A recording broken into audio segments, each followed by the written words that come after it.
Hey everybody out there, Chris and Mike here, and welcome back to another Indies comic book review. Pretty light week this week. We only have 8 digital books, 5 regular books, actually 9 digital books, and 3 of all of those books did not come out this week, which was the week of, which skips my mind at the moment, February 12th, 2014. Thank you, Mr. Calendar. Now go away. Now go away. Thank you. And starting off, let's do this because we've always... Now, you guys know me with Argo Comics, Argo 5. I reviewed the whole 10 issues up until this point, and issue 11 is still in the works. And Dan actually gave me another series that he is working on at Argo Comics, so we're going to be reviewing a new series. And as I warned Dan last night, and I was correct, by the way, Dan, Mike wants to take the forefront on this series, and you will find out why in 2 seconds. Sorority of Power, issue number 1. Yes. Okay. Let me tell you guys something right now. If you're expecting to take this comic like completely seriously, it's not. It's one of those books where, and this is actually as quoted by Dan. For adult readers. Definitely for adult readers, but at the same time, this is a breath of fresh air kind of book. It's one issue, one story. There's no story arcs. It's just, here's an issue, here's a funny story, here's some entertainment for you, and then we go on to the next book, which has there's no universe connecting thing to it. It's more of just like here's a breath of fresh air series. Yes. So, going into the comic book, Sorority of Power has 3 characters that are the main characters, which are Cyber Suit, Leopard Lass, and how do you say that? Mushka. Oh, Mushka. Mushka, because she's Russian. And there are 3 people that are sorority members who run the sorority thing, because there were many clubs when they were active. And they want to join the Sorority of Power. Right. And like Cyber Suit wasn't really interested at first, but then the other girls... Leopard Lass is the one that's like, let's go. Yeah, let's just give it a try, you know. It might be something new for us because of the heroism. And Cyber Suit's like saying, are you crazy? Like, what did you just do? And then she explains the whole thing of, like I said before, how it can be good for them and everything else. So they go and join, and there's a lot of let's just say some stuff that bouncy. Oh, lots of bouncy in 2 places, but beside the point. So they're doing a mission of heroism, and they failed. So they get the punishment of let's just say paddle to the behind. Yeah. And yeah. So that was kind of a little bit okay, but beside the point. So they're going to try again on another mission where Mushka actually was very helpful in this one to go after this quick guy, and his name skips me at the moment. And they work together and they get him at the end of it, and apparently they do the mission better than, well, with oil, basically. Spoiler, they stopped him with oil, and then with the Sorority powers, that's how they got it.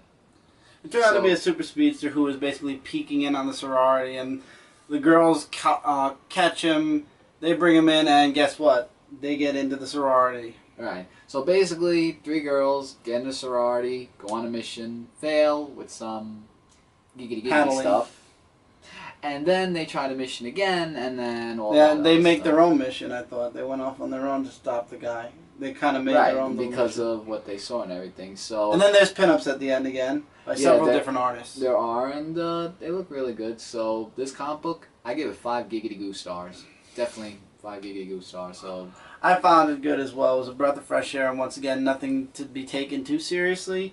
And once again, just a fun read. Highly recommend it. Yeah. It's $4.99. You can check it out also at argocomics.com. That's ARGOcomics.com. Look forward to, I believe Dan said there are 8 issues thus far, so look forward to the other 7. Oh, I'm looking forward to the other 7. That's a definite. So thanks for the recommendation to both of you. He wrote it. Well, him for writing it, and you for, you know, showing it. All right, that's the digital copy that came from a while back. Now the next 2 actually are physical copies, and they come straight out of Zenescope. Yep. actually. Both books came out last week, which I'm going to check the date and hopefully not freeze again. The date was February 5th, 2014. One is a part one is a one-shot. I know Mike's saving the one-shot because that's his favorite, so I'll go with issue 1. So I'm going to start with Zenescope's issue 1 of Age of Darkness, Grim Fairy Tale Presents Wonderland, Clash of Queens. I didn't get a chance to read that. I read the Robin Hood one. I thought I might as well give it a try. I mean, because Zenescope's got like really amazing. I've not liked anything I've read from Zenescope since I started reading Zenescope. By the way, this story is by Raven Gregory and Joe Bruscia. Bruscia. Oh, Bruscia? Oh, my mistake. Raven Gregory's an awesome writer as well. Oh, yes. I've enjoyed a lot of his work on other titles from Zenescope. Right. So it starts off where an old man is telling 3 children about a tale of, Wonderland. Like how Way back when, like after when she got married. It's long ago. Very good, you can read. So long ago this happens. It is kind of a little bit bloody on some parts, and they talk about where the like, first of all, I just want to show you like this side of the artwork because the other side's a little bit disturbing. And so the Queen of Diamonds actually is talking to the other woman who is of clubs. And the Queen of Clubs. The Queen of Clubs. Also, it's Princess Diamond. Oh, my mistake. And basically, she stabbed her because basically she wants her to remember, long ago. And we get some interesting characters that come in where there's each category. Clubs. Like diamonds. Well, this is Wonderland, the Clash of the Queens. Yeah, Clash. So it's basically each of the different queens. Like queens get basically rule of the land or anything else. And if you want to find out, you can read this comic book. I really hate this woman right here. Queen of Clubs? Like the Queen of Clubs. Like, she is Spades. I mean Spades, yeah. The Queen of Spades. I just don't know. I don't like her character. Like not as like... The way she's written, you just like the way she's written, the character itself. The character herself, yeah. Yeah, but it does follow a great storyline where they go to the Never Ever Forest of Wonderland, where there are these children who are trying to find out some stuff that they found out in the middle of the land, and the adults were forbidden to go there, and the thing that they're not supposed to touch is the flower, because the girls said to, don't touch the flower, whatever you do.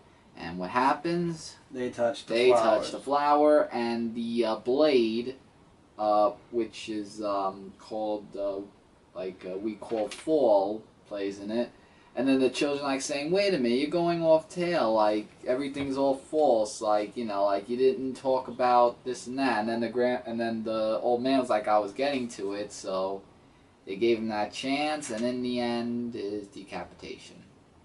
So he didn't do such a good storytelling. So poor old guy.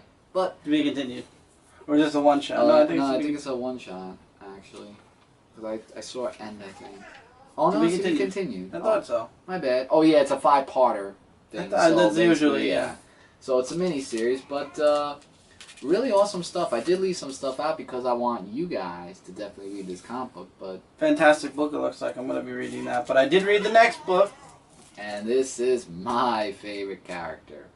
Zenescope, Patrick Shan's Robin Hood one-shot of Robin versus Cindy. Cinderella. Yes. This comic was amazing. Patrick Shan's Robin Hood, I mean, I look forward to reading this every single time, and he delivers the most amazing story. It goes back, though, to where she has memories of,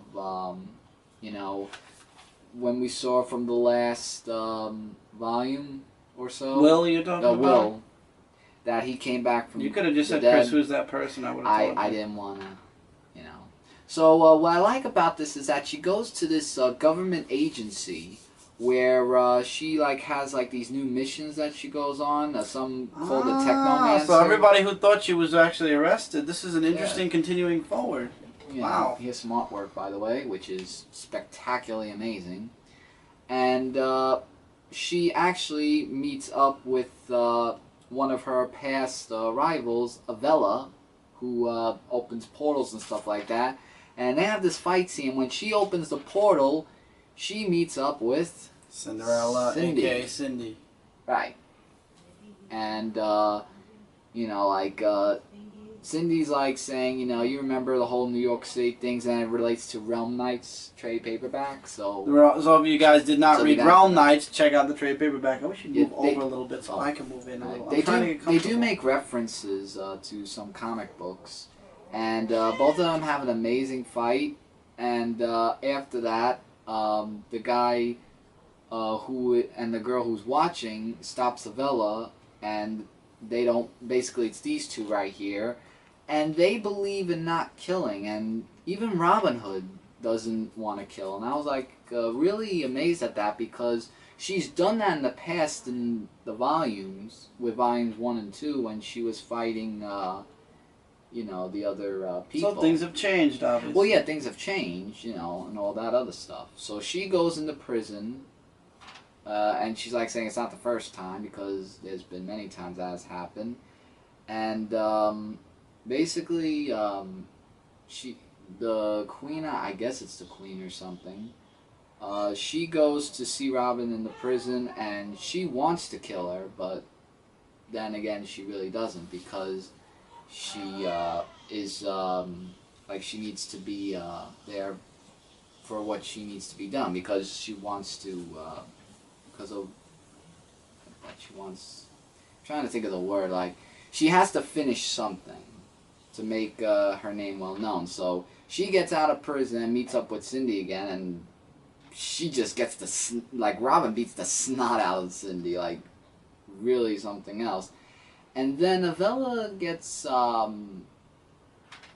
wouldn't say, like, very treated nicely with that guy. And they both, Robin and Avella meet up again, but this time Avella wants to help Robin. Basically, she wants to wish to return to the Mist, and Avella wishes the same.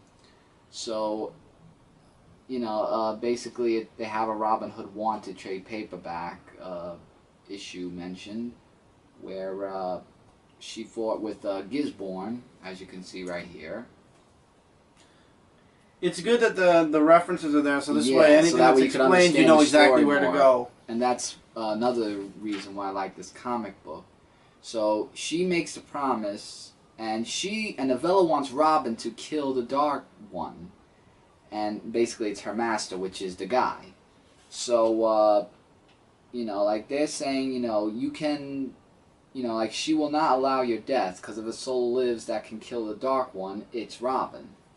So she's saying, you know, I'm not like you, an assassin. So, you know, he's like saying, I give you my word that stuff will, you know, you could definitely read the whole thing to check it out, but the whole plot, and especially who she meets up with at the end, which is basically something to fill the void, and you'll understand what I mean by fill the void if you read this comic book. But guys, I'm giving this a definite 5 out of 5. I know, you took so long to run through it all. Well, I'm just, because it's really amazing. I mean, if I could say this comic book for New York Comic Con, I want Patrick Chan to sign this, because this book was awesome. Definitely a 5 out of 5 book of the week. For last week. From last week. Awesome book. Alright, now we're going to go into this week's books. If we have any time left. We got plenty of time. Alright. So this week's books, we have 3 physical copies, and then, like I said, 8 digital. So Image, start The with Walking Dead, issue 121, All Out War, chapter 7 of 12. It's going pretty smoothly a little bit. Yeah, Mike Spiderslayer said he wasn't too fond of this issue, but the ending part of this issue I actually found. Like, I can actually agree with him. Well, we get still, you know, Negan being the Curseaholic type of guy, of course. And then Rick is trying to, like, he wakes up and tries to find out if Carl's okay, which he is. And still Denise with her thing of turning into a walker, we can see that side effect. So basically it's just the after effects of the war. Like, it's just not, you know, like, everything is just gone. Like, all the people and everything, and they think that Negan got them. And, you know, it's just really all over the place. And there are people that die, as you can see from this funeral here. So they all leave to move forward, and Negan has somebody captured. I can't remember what his name is, and what he wants him to do is actually make ammo for him, because just to give him more, you know, of a advantage. Advantage. Thank you. I was trying to figure out what the word was. So. And he's just saying, you know, Rick is working towards something. He's building life for us all. And, you know, you should back off because you don't want to do anything to jeopardize it. And, of course, Negan doesn't take that too well. So they just leave him there, and that's it. So it was a little bit okay. I mean, it was kind of boring a little bit, but I say if you're reading the All-Out War, it's going to lead to something big. Like, that's how I'm seeing this. It's going to lead to something big sooner or later. Going to Vertigo, Coffin Hill, issue number 5. Where Coffin Hill is going to find out what this whole possession thing that happened in the last issue to one of her friends that were friends with her at one time. And, you know, here's some artwork, by the way. Oops. Which is pretty good. Oh, it's a little slippery there. So,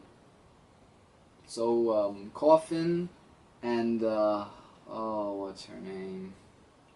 Like, they have, like, a big fight scene, the both of them. Eve. And, no, it's not Eve. Mel. That's her name. Eve Mel. Mel Eve. No, Eve is Coffin and Mel is the person that's possessed. And, of course, they go back to the summer of 2003 when there was stuff that was really happening, where Nate actually saved her one time by actually stepping up to the person, because he was one of those people that really didn't step up. Meanwhile, Nate and Mel are still looking over this investigation of some stuff, and if you want to know what it is, you can read this comic book. And Eve finds some really amazing things in the basement, or actually in a cabin, I should say, and the people weren't really too fond of her going in there to find that out. Gina wasn't too fond of her because they really don't get along with each other. So Eve finds out something really interesting from this one guy, and we did see this in issues before about the doctor experiment, you know, with the cameras and everything. And then they give this short story of the American Vampire. That's a sample. 1. Yeah, that's a sample. That was in the end of a few books. That's not part of the book. You don't. No, it's not part of it. I'm just saying I wasn't really too with it. Well, you don't read American Vampire, so don't worry. Well, it's an issue number 1. But beside the point, going to Coffin Hill, it's pretty good, interesting, picking up in story and picking up as well as reading it. And finally, from Archie Comics, Sonic the Hedgehog, issue number 257, right here. And this is a new story arc where Sonic and the Freedom Fighters are teaming up with each other. And here's some really nice splash page artwork. And throughout half of the comic book, it's just Sonic and everyone else just saving the people while, you know, Cream and Cheese stay behind. Haha, funny, I know. Where's Butter? There is no butter. So, I'm sorry, the way you did it. Leave the cream cheese behind. So, save the bagels. Shh. So they're saving the people, which I actually liked about this comic book. That they actually, which is why I got you the rescue Station Square. Yeah, it's Station a Square variant. rescue I was variant. going to mention that. So Nicole and Sally have a talk scene with each other about what they should do, and Nicole is just telling Sally, like, you've led us through this before. Like, basically, their memories are kind of screwing their minds about, like, how to save people, because their memories are really slowing them down. Because remember, when they touch Nicole's device, they remember everything. Mm-hmm. So that kind of is well, a downfall. in this case, at least it undid the death of Sally. Exactly. And then Dr. Eggman, he has his ways of finding Professor Pickle, and I knew you were going to laugh. And he has something that he wants to deal with him. Is he in a pickle? Is he a pickle? Can I finish? I'm sorry, the more you do this, leave the cream cheese behind. Save the pickle. So they say... Next thing is going to be Onion Man. Okay. We get it. There's a we here? You're the only one here. Sometimes I wonder. So Sonic says that he wants to save every single person there is single-handedly, and the gun forces come in. Captain Amanda Tower, and she actually says some parts where they will be safe, and it seems like just the whole island has spread for the worst. And in the end of this comic book, let's just say that their Uncle Chuck and Professor Pickle have been, and don't you dare say anything, looks like they've been kidnapped, and they took everything. Somebody kidnapped the pickle. Yeah. And there's just more stuff, and I Are they a pickle cover it napper? because this boy over here, so I'm going to make sure. Where are the covers for next time? There's an off panel, and there's covers here. Let me get this one, probably. Yeah, that one's better. And it goes into the Chase Part 1, so I guess Freedom Fighters was a one-shot. It is a one-shot. So this is the issue that's going to bridge the last story to the next story. Yeah. But this was a close comic book of the week. I'd say definitely check it out for those of you who don't have certain people that has the name of Chris that doesn't read with you and then laughs at everything that you mention. I'm sorry, Professor Pickles, Dr. Eggman, cream cheese. I'll give you cream cheese and I'll put... Your next book is from Dynamite, and it's Legendary. A Steampunk Adventure, issue number 2. Yeah, so tell us, Mike, how was Legendary? You forgot you actually read issue 1 until you started reading issue 2. No. It's not that I forgot. It's like I remembered the title. It's just I didn't remember the story until I read it. They go back to the last story where, if you remember, guys, I reviewed about this woman was trying to stop these people from hurting this girl who went to them, and they actually took her in. So the artwork is great, and the story, it makes a little bit more sense now of who was behind all this. And Green Hornet, your character, actually makes an appearance. Steampunk Green Hornet. And basically Green Hornet and Kato are going to work together to help Miss Spamoria, I think that's what the girl's name was. If I'm wrong, I apologize. To help protect her from, and to keep her in a sacred place where these people who are looking for her won't find her. If that makes any sense to what I just said. These things look like talons. Yeah, I was going to say that they kind of look like something, and I guess talons is a good example for those of you who know what talons are. And Green Hornet and Kato, they're really great teamwork. It reminds me of like Batman and Robin, sort of. Or really Batman and Nightwing, so to say, the way that it's played in this comic book. And Green Hornet does an amazing job trying to keep her safe and spreading all this green gas and all that around them. And then there's this whole big thing where there's more stuff, and if you want to find out what it is, you can read the comic book. And now it's up to Green Hornet and Gato to find out where they can... Gato or Kato? Oh, Kato. Sorry. Kato. Gato is cat in Spanish. I'm aware of that, thank you. So they are going to find out where they can hide her. And then the people who are looking for her, Green Hornet says that you will not find her because I hid her somewhere. And then he just jumps out of the plane after that, where it explodes up the up. airship. So basically, it's not a plane, it's an airship. Well, yeah, and he set up the explosion. So now, Miss Spamoria meets up with this guy who is actually going to take her in. And, what was his name? I'm not sure if they have a name, but basically she's a little bit safe, and it looks like they're in a mansion of some sort. Mm-hmm. So I guess she's gonna get in a safe spot, and if she's found, I don't know what they're gonna do. But it's really like it was more focused on Green Hornet the way I saw it, and that's what I liked about this comic book, the way that they bring in the characters from what Chris has been talking about in the past indies, as well as everything else. I'm guessing this will be a quick talk. That's why I'm doing Yeah, it. this was a long book, but The Bunker, issue number 1. I didn't care for the artwork, Yeah, the which is artwork why was I very said right away to sketchy. give it to you. The artwork was very sketchy, and it's a long book. Like, basically, there's these kids It's 40 or pages. teenagers who have a time capsule, and then they were going to bury it, and then they find out something where they have their names on, except this one guy, I think Buster his name was. And he's a real jerk, Buster, in this comic book. And then they talk about each individual of how their futures affect them.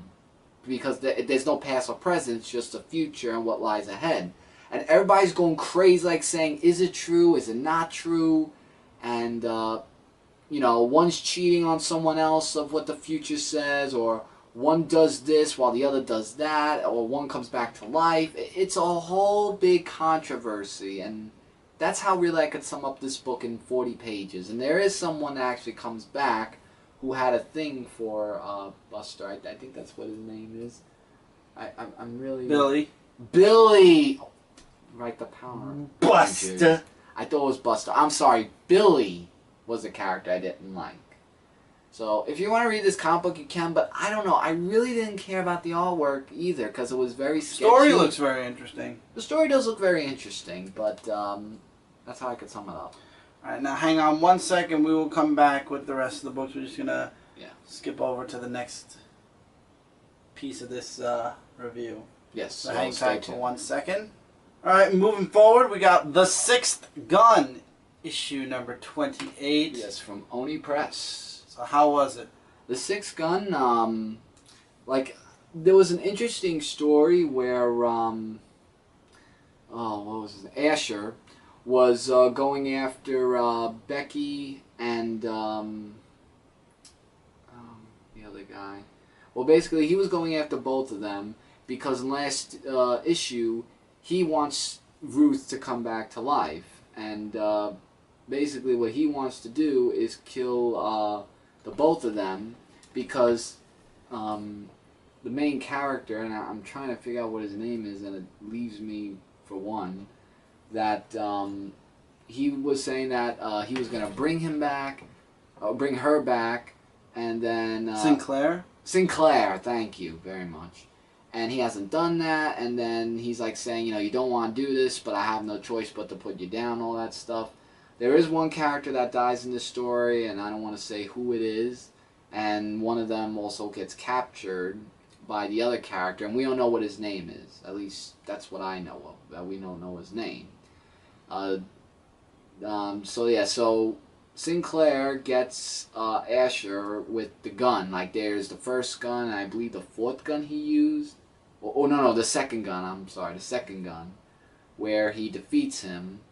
But there's still more ahead, where the other guy, which is going to be another role, wants to kill them as well. So there's a whole bunch of people that are looking for Becky, or the guy says the girl, and Sinclair.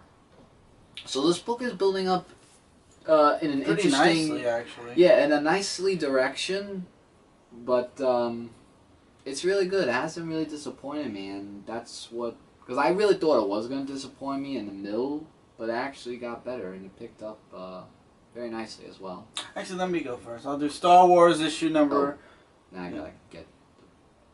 Star Wars issue number 14. This is the conclusion to the two-part story arc with Darth Vader. Darth Vader is on a quest to find out about Bircher, about who Obi-Wan Kenobi was protecting, and in this issue, Darth Vader, in his meditation, goes back to his fight with Obi-Wan, and he finds out about Luke. And he's like, Luke, who are you protecting, Obi-Wan? Who is this boy Luke? And he's like, he's Luke, as in Luke Skywalker, as in my son. So is this he like kind from of the puts movie? it... No, but it's based off of what happened in between episode 4 and 5. I knew it was going to be 4 And 5. Darth Vader learns that Luke is his son. And Darth Vader doesn't like that very much. Right, and now they're in the asteroid field, which once was Alderaan, which was destroyed in Star Wars Episode 4. And they're looking for, he's looking for specifically, oh, what's his name?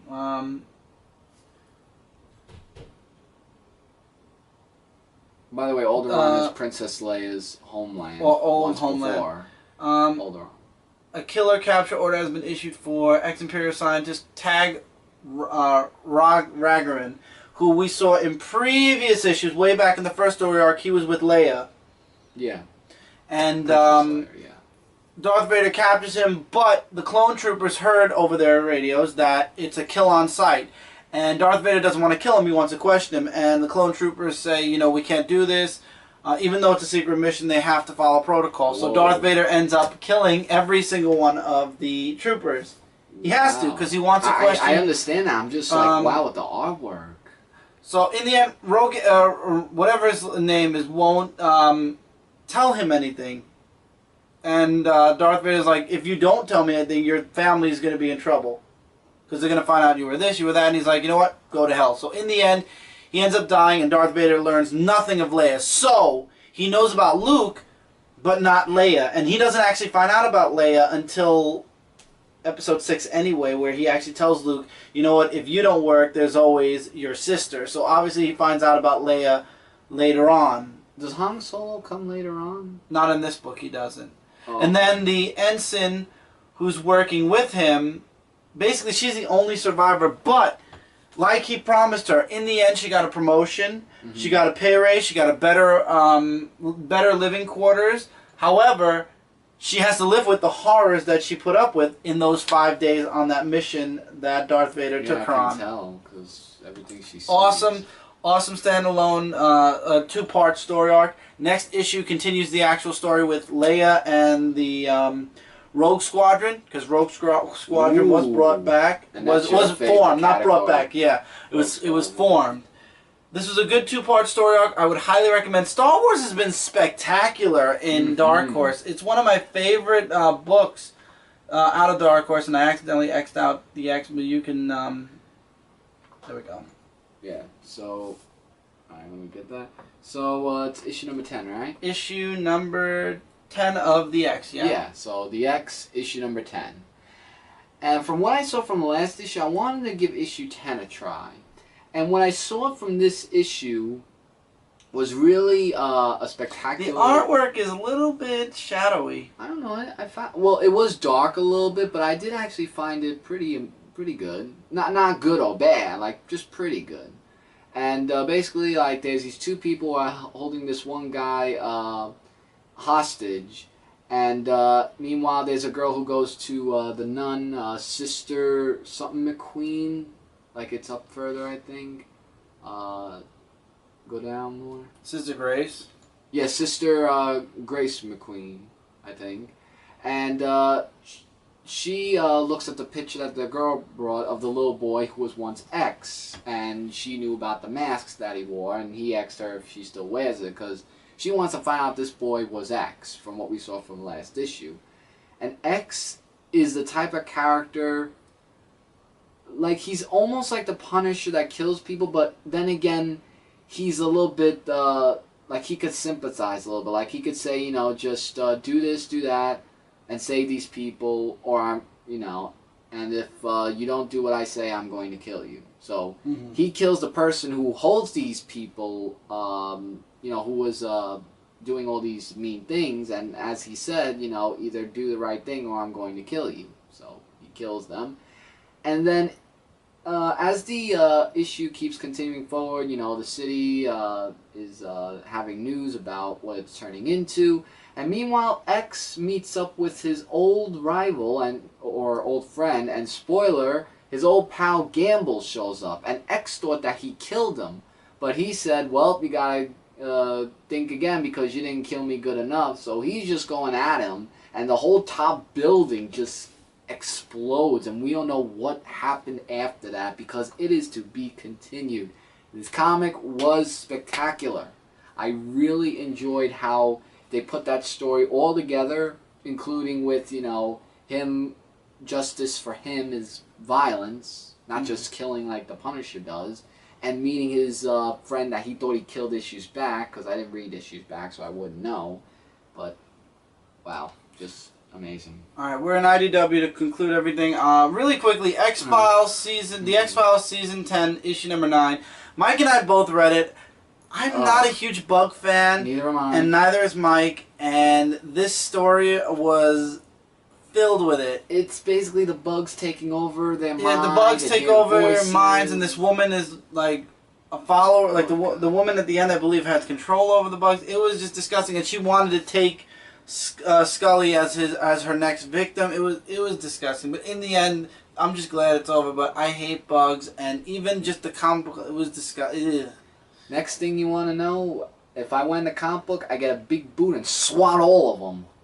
The only good part was at the end where Scully actually said, "We need an exterminator."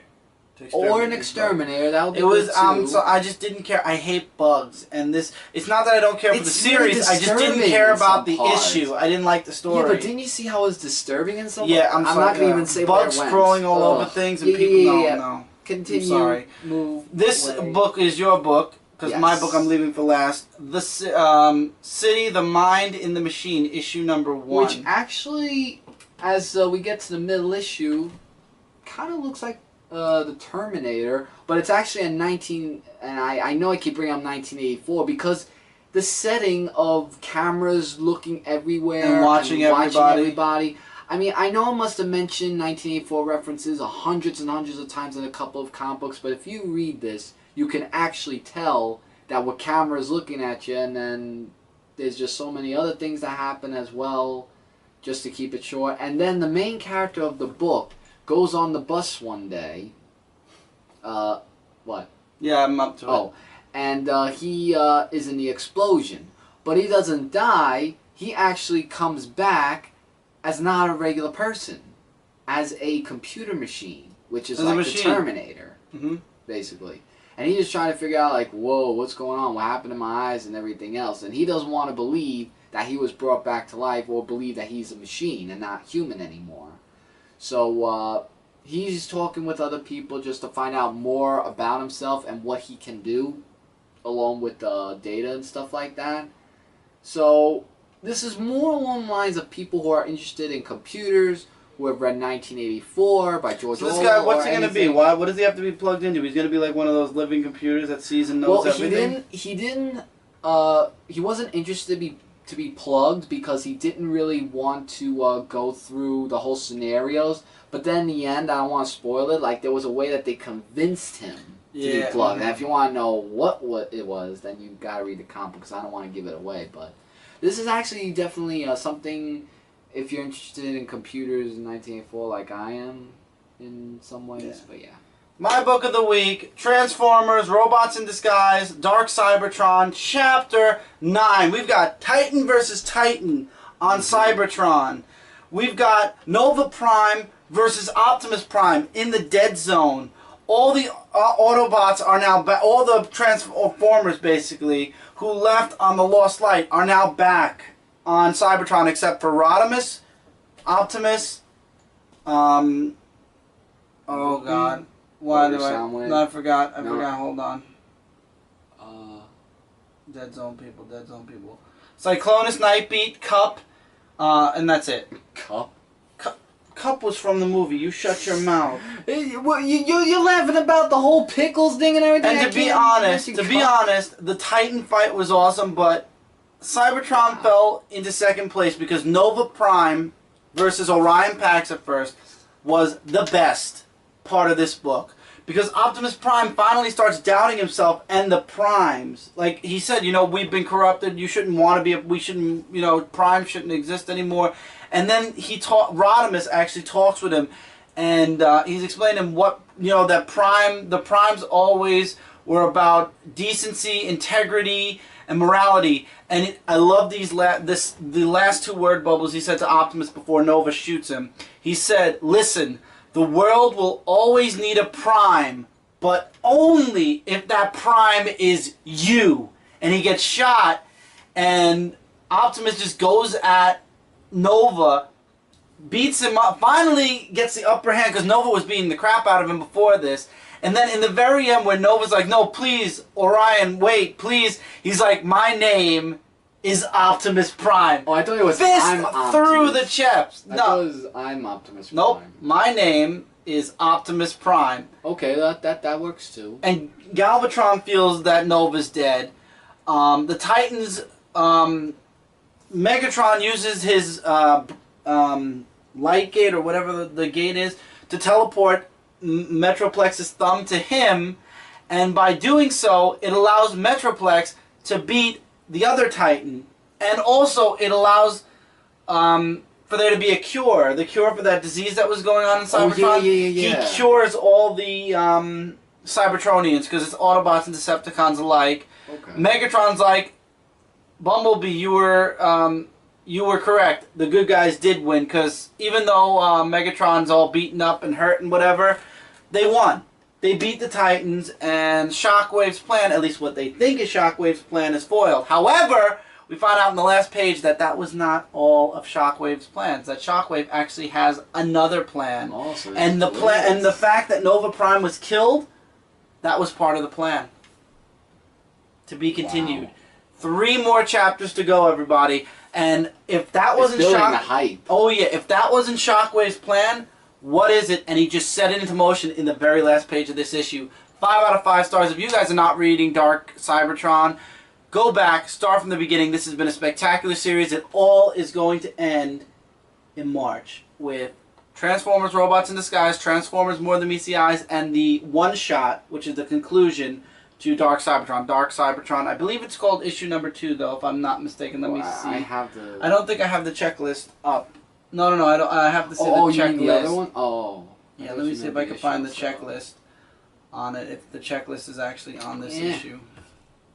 I'm not sure. iPod messing up sometime, mixing them up. So.